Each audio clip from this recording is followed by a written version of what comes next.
Hi, welcome to retro ഗാതികൻ. കുറച്ച് നാൾ ആക്റ്റീവ് അല്ലായിരുന്നു.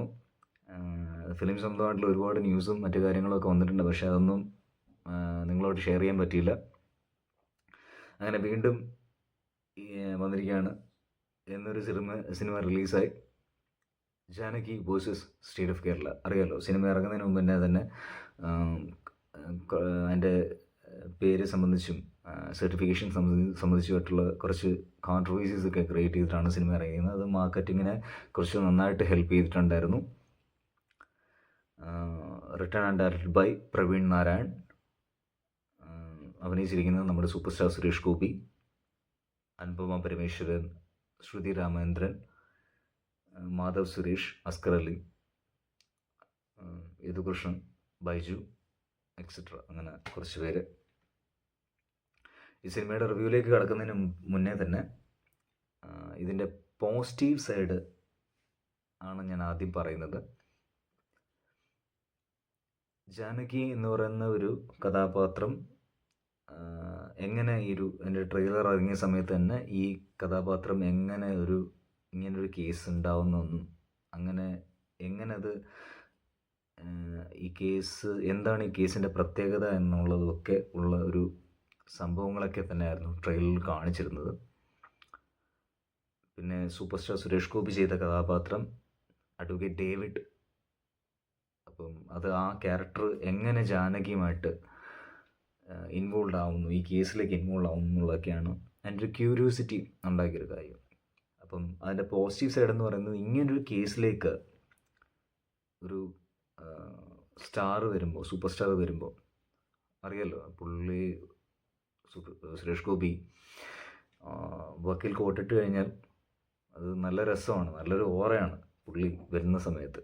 കാരണം പുള്ളി ഒരു ഇൻവെസ്റ്റിഗേഷൻ ഓഫീസർ ആയാലും ശരി, അഡ്വക്കേറ്റ് ആയാലും ശരി, പുള്ളിക്ക് പെർഫോം ചെയ്യാനുള്ളൊരു ആ സ്പേസിൽ പുള്ളി എന്താ ചെയ്യുന്നതെന്നുള്ളത് പറഞ്ഞു കഴിഞ്ഞാൽ പുള്ളിയുടെ ഡയലോഗുകളെല്ലാം ഭയങ്കര സ്ഫുടമായിട്ട് തന്നെയാണ്. ഒരു കേസ് വിസ്തരിക്കുന്നതായാലും ശരി, ക്രോസ് ചെയ്യുന്നതായാലും ശരി, ബാധിക്കുന്നതായാലും ശരി, പിന്നെ അല്ലെങ്കിൽ ഒരു ഇൻവെസ്റ്റിഗേഷൻ പുള്ളിയുടെ ലീഡർഷിപ്പിൽ നടക്കുകയാണെന്നുണ്ടെങ്കിൽ ശരി, പുള്ളി ആ കൃത്യം അല്ലെങ്കിൽ ആ ക്രിമിനൽ ആക്ടിവിറ്റി അത് സംസാരിക്കുന്നതും അത് പുള്ളി ഒരു കഥ പറയുന്നത് പോലെയാണ്. അത്രയ്ക്കും പെർഫെക്റ്റായിട്ടാണ് പുള്ളി പെർഫോം ചെയ്ത് വെക്കുന്നത്. കാരണം ഞാൻ അങ്ങനെ വേറൊരു നടനിലും കണ്ടിട്ടില്ല. കാരണം ഇത് നമുക്ക് പുള്ളി പെർഫോം ചെയ്യുമ്പോൾ ഭയങ്കര ഒരു രസമുണ്ടാവും അതിനകത്ത്. പുള്ളിയുടെ എൻ്റെ കൂടെ തന്നെ ഫയർ ബ്രാൻഡായിട്ടുള്ള പുള്ളിയുടെ ഡയലോഗ്സും മറ്റു കാര്യങ്ങളൊക്കെ വരും. അങ്ങനെ ഇങ്ങനൊരു സിനിമയിലേക്ക് പുള്ളി വരുമ്പോൾ അതിൻ്റെ ആയിട്ടുള്ളൊരു ഓറ ഉണ്ടാവും. ആ ഓറ കൃത്യമായിട്ട് തന്നെ അതിനകത്ത് കൊണ്ടുവന്നിട്ടുണ്ട്. പുള്ളിയുടെ സ്ക്രീൻ സ്പേസ് അല്ലെങ്കിൽ ആ ഒരു ടൈം ലൈനിലേക്ക് പുള്ളി എൻ്റർ ചെയ്യുന്ന സമയത്താണ് ഈ സിനിമയായിട്ട് മാറുന്നത്. അങ്ങനെ ഒരു സംഭവമുണ്ട് ഈ സിനിമയ്ക്കകത്ത്. അപ്പം അങ്ങനെ അതാണ് ഒരു മേജറായിട്ടുള്ള പോസിറ്റീവ് സൈഡ് എന്ന് പറയുന്നത്. രണ്ടാമത്തെ കാര്യം എന്ന് പറഞ്ഞു കഴിഞ്ഞാൽ, രണ്ടാമത്തെ പെർഫോമൻസ്, അനുപമ പരമേശ്വരൻ്റെ ജാനകി എന്ന് പറയുന്ന കഥാപാത്രം, അതും കൃത്യമായിട്ട് തന്നെ പുള്ളിക്കാരി ആ റോളിനോട് നീതി പുലർത്തി കൃത്യമായിട്ട് തന്നെ ചെയ്തു. നമുക്കും ഒരു ഫീൽ ഉണ്ടാകുന്നുണ്ട്. ജാനകി എന്ന് പറയുന്ന ക്യാരക്ടർ നേരിടേണ്ടി വരുന്ന പ്രശ്നങ്ങൾ അതെല്ലാം കൃത്യമായിട്ട് തന്നെ ആക്ടിങ്ങിൽ ഡെലിവർ ചെയ്തിട്ടുണ്ട്. പിന്നെ മൂന്നാമത്തെ കാര്യം എന്ന് പറഞ്ഞാൽ, ഒരിക്കലും പ്രതീക്ഷിക്കാത്തൊരു ക്യാരക്ടറിൻ്റെ ഒരു അപ്പീലായിരുന്നു ശ്രുതി രാമേന്ദ്രൻ ചെയ്ത ക്യാരക്ടർ. അതും നല്ല രീതിയിൽ തന്നെ ശ്രുതി ചെയ്തിട്ടുണ്ട്. ഒരിക്കലും പ്രതീക്ഷിച്ചില്ല. ഇങ്ങനൊരു ക്യാരക്ടർ ആദ്യമായിട്ടാണ് തോന്നുന്നു ഇങ്ങനൊരു പെർഫോമൻസ് കാണുന്നത്. നന്നായിട്ട് തന്നെ ചെയ്തു. ഈ മൂന്ന് പേരുടെ പെർഫോമൻസ് ഒഴിച്ച് ഈ സിനിമയുടെ ബാക്കിയുള്ള ഡ്രോബാക്കിലേക്കാണ് ഞാൻ പോകുന്നത്. കാരണം റെലവൻസ് ഉണ്ട് കഥയ്ക്ക്. പിന്നെ സ്ക്രിപ്റ്റ് വൈസ് ഈ സിനിമയുടെ സ്ക്രിപ്റ്റ് ഒരു ഏകദേശം 60% അല്ലെങ്കിൽ 70% ഈസ് ഗുഡ്. ഇത് ലാക്ക് ചെയ്യുന്നതെന്ന് പറഞ്ഞു കഴിഞ്ഞാൽ ഭയങ്കരമായിട്ട് ഡയറക്ഷൻ ഭയങ്കരമായിട്ട് ലാക്ക് ചെയ്യുന്നുണ്ട് സിനിമയ്ക്ക്. ഭയങ്കര ഡൗൺ ആണ്. പലയിടത്തും സിനിമ ഡൗൺ ആവുന്നുണ്ട്. കാരണം പ്രത്യേകിച്ച് ഇങ്ങനൊരു കോർട്ട് റൂം ഡ്രാമ, അല്ലെങ്കിൽ ഇതൊരു കോർട്ട് റൂം ഡ്രാമ എന്നതിലുപരി കൂടുതലും ഈ സിനിമ ഭയങ്കര ഒരു റേസി ത്രില്ലർ പോലെയാണ് പോവേണ്ടിയിരുന്നത്. അത് തന്നെ സിനിമയ്ക്കകത്തുണ്ട്. Court room major portions court റൂമിലുണ്ടെങ്കിൽ കൂടിയും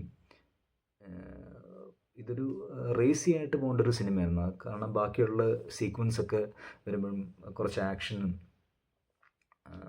ചേസിങ്ങും അങ്ങനെയുള്ള സംഭവങ്ങളൊക്കെ സിനിമയ്ക്കകത്ത് വരുന്നുണ്ട്. അപ്പോൾ അത് ആ സൈഡിൽ നിന്ന് വരുമ്പം ഈ സിനിമ പലയിടത്തും റേസി ആവുന്നില്ല. പിന്നെ ഈ കഥ കുറച്ചുകൂടെ ടൈറ്റായിട്ട് കാണിക്കേണ്ട ഒരു കഥയായിരുന്നു. ആ കഥ പലയിടത്തും ഒരു എനർജി ലോസ് ആവുന്ന പോലെ ഫീൽ ചെയ്തു. കാരണം എനർജി ലോസ് ആവുന്നതെന്ന് പറഞ്ഞു കഴിഞ്ഞാൽ പെർഫോമൻസ് സൈഡ് ഈ 3 പേര് ഒഴിച്ച് നിർത്തിക്കഴിഞ്ഞാൽ ബാക്കിയുള്ളവർ പെർഫോമൻസ് സൈഡ് നോക്കുകയാണെന്നുണ്ടെങ്കിൽ പലയിടത്തും ഭയങ്കരമായിട്ട് ഒരു മുഷിൽ ഫീൽ ചെയ്യുന്നുണ്ട്.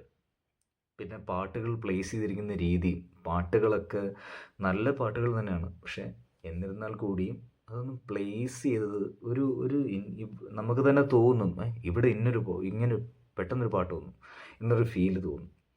അങ്ങനെയൊക്കെ ഒരു സിറ്റുവേഷനൊക്കെ ഉണ്ട് ഈ സിനിമയ്ക്കകത്ത്. അതൊക്കെ കൃത്യമായിട്ട് നല്ല രീതിയിൽ അത് ഒരുപക്ഷെ ഈ ഞാൻ നേരത്തെ പറഞ്ഞ പോലെ തന്നെ ഒരു 60% അല്ലെങ്കിൽ 70% ഒരുക്കി വെച്ചിരിക്കുന്ന ഒരു സ്ക്രിപ്റ്റിന് അത്യാവശ്യം ഈ ക്യാരക്ടേഴ്സിനെ എല്ലാം കറക്റ്റായിട്ട് പ്ലേസ് ചെയ്തിരിക്കുന്ന, അനാവശ്യമായിട്ടൊരു ക്യാരക്ടേഴ്സും അങ്ങനെ വലുതായിട്ടൊന്നും ഫീൽ ചെയ്തൊന്നുമില്ല. അങ്ങനെ ഒരു കാര്യം അതൊക്കെ അങ്ങനെയുള്ള ഈ പ്രശ്നങ്ങളൊക്കെ നല്ലൊരു ഡയറക്ഷനിൽ കൊണ്ടുവന്ന് അതൊന്ന് വൃത്തിയാക്കി എടുക്കാമായിരുന്നു തോന്നി. പക്ഷേ എന്നിരുന്നാൽ പോലും അത് അങ്ങനൊരു രീതിയിൽ അല്ലെങ്കിൽ കുഡ് ഹാവ് ബിൻ ബെറ്റർ അല്ലെങ്കിൽ ഡിഡ്ന്റ് വർക്ക് വെൽ എന്നുള്ളൊരു വാക്ക് പറയേണ്ടി തന്നെ വരും. പക്ഷേ ഇതൊരു എക്സ്പീരിയൻസ്ഡ് ആയിട്ടുള്ള ഡയറക്ടറിൻ്റെ കയ്യിൽ ചെന്ന് ഈ സിനിമയുടെ ഔട്ട്ലുക്ക് തന്നെ ടോട്ടലി മാറിപ്പോയനെ, ഭയങ്കരമായിട്ട് ചേഞ്ച് ആയിപ്പോയനെ.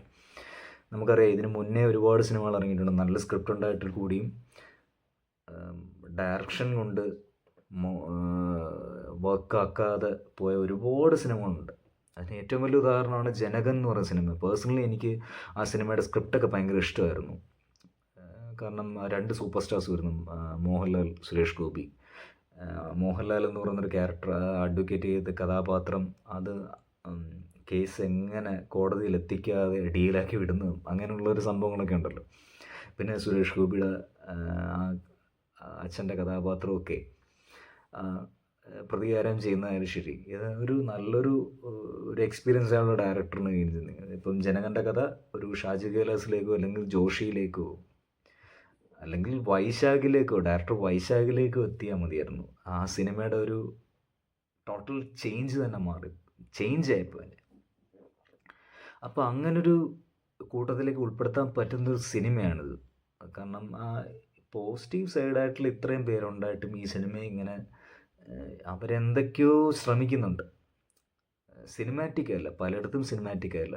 പിന്നെ ഷോട്ടുകളൊക്കെ കൺസീവ് ചെയ്തിരിക്കുന്നത് ഈ പെർഫോമൻസ് ആയിട്ടുള്ള ബാക്കിയുള്ള ക്യാരക്ടേഴ്സിൻ്റെ പെർഫോമൻസ്, അവരുടെ ഒരു എനർജി ഇല്ലാത്ത പെർഫോമൻസ് ഉണ്ടല്ലോ, അത് ഭയങ്കരമായിട്ട് സിനിമയിൽ ഭയങ്കര എവിഡൻ്റായിട്ട് കാണിച്ചതുപോലെ തോന്നി. കാരണം പലയിടത്തും ഷോട്ടുകൾ കൺസീവ് ചെയ്തിരിക്കുന്നത് ഇങ്ങനെ ടൈറ്റായിട്ട് കൺസീവ് ചെയ്യേണ്ട സീനുകളെല്ലാം കൂടുതലും എനിക്ക് തോന്നുന്നു, എൻ്റെ പേഴ്സണലുള്ള ഒപ്പീനിയനാണ്, കുറേ മിഡ് ഷോട്ട്സും മറ്റ് വൈഡ് ഷോട്ട്സും ഒക്കെ വെച്ച് പടം ഒന്ന് ഭയങ്കരമായിട്ടങ്ങ് അതിൻ്റെ ഒരു ആ ഗ്രാഫ് തന്നെ മാറിപ്പോയതുപോലെ തോന്നി.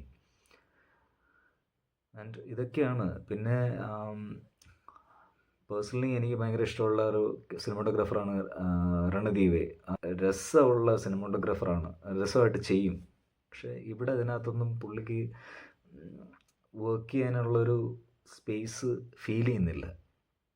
പിന്നെ ആകെയുള്ളൊരു ടെക്നിക്കൽ ക്വാളിറ്റി ഇഷ്ടപ്പെട്ടത് ജിബ്രാൻ്റെ ബാക്ക്ഗ്രൗണ്ട് സ്കോർ, അത് കറക്റ്റായിട്ട് വർക്ക് ചെയ്തിട്ടുണ്ട്. പിന്നെ ഇതിൻ്റെ സൗണ്ട് ഡിസൈനിങ്ങും നല്ലതായിരുന്നു. ഇതാണ് പോസിറ്റീവും നെഗറ്റീവായിട്ട് തോന്നിയത്, പോസിറ്റീവും ഡ്രോബാക്കുമായിട്ട് തോന്നിയത്. ആൻഡ് ഓവറോൾ ഈ സിനിമ ഒരു അതിൻ്റെ totality it's an okay movie. ഒരു ആവറേജ് എന്നോ എബോ ആവറേജ് എന്ന് പറയാൻ പറ്റില്ല, ആവറേജ് എന്ന് തന്നെ പറയാം. ആവറേജ് സിനിമ എന്ന ഒരു ഫീലേ ഉണ്ടാക്കുന്നുള്ളൂ. നന്നാക്കി എടുക്കാമായിരുന്നു, നല്ല രീതിയിൽ എടുക്കാമായിരുന്നു. നല്ലൊരു ഡയറക്ഷൻ ഉണ്ടായിരുന്നെങ്കിൽ ഈ സിനിമയുടെ ഒരു നേരത്തെ പറഞ്ഞ പോലെ നല്ല സൂപ്പറായിരുന്നു തന്നെ സിനിമ അങ്ങനെ ചെയ്തിരുന്നെങ്കിൽ. പിന്നെ കോൺട്രവേഴ്സി സംബന്ധിച്ച് നോക്കുകയാണെന്നുണ്ടെങ്കിൽ ഈ സിനിമയുടെ റിലവൻറ്റ് പോയിൻറ്റ്സ് ഒക്കെ വെച്ചിട്ട് ഒരു സർട്ടിഫിക്കേഷൻ പറഞ്ഞിരിക്കുന്ന കാര്യങ്ങളിൽ വെച്ചിട്ട് മ്യൂട്ട് ചെയ്തിരിക്കുന്ന സിറ്റുവേഷൻസ് ഒക്കെ ഉണ്ട്. അത് സിനിമ കാണുമ്പോൾ നിങ്ങൾക്ക് മനസ്സിലാവും എന്തിനാണത് മ്യൂട്ട് ചെയ്തിരിക്കുന്നത് മനസ്സിലാവും. കാരണം പേഴ്സണലി ഒരു ഒരു ഒരു ഒരു അതൊരു ക്രോസ് നടക്കുന്നൊരു സിറ്റുവേഷനിലാണ് ആ സീൻ വന്നിരിക്കുന്നത്. അത് ആ പേര് മ്യൂട്ട് ചെയ്തിരിക്കുന്നത് ചുമ്മാതല്ല എന്നുള്ളത് മനസ്സിലാവും. പിന്നെ അവസാനമുള്ള കോർട്ട് റൂം സീൻസൊക്കെ അത്യാവശ്യം അത് വർക്കാക്കി എടുത്തിട്ടുണ്ട്. ആൻഡ് ഓവറോൾ ഇതൊരു 50-50 മൂവി, അത്രേ ഉള്ളൂ. ഒരു 50% ഓക്കെ, 50% കുറച്ച് ഇതാണ്, മോശമല്ല. എന്തായാലും നിങ്ങൾ കണ്ടിട്ട് പടം കണ്ടിട്ട് അഭിപ്രായം രേഖപ്പെടുത്തൂ. By, retro കാതിയ.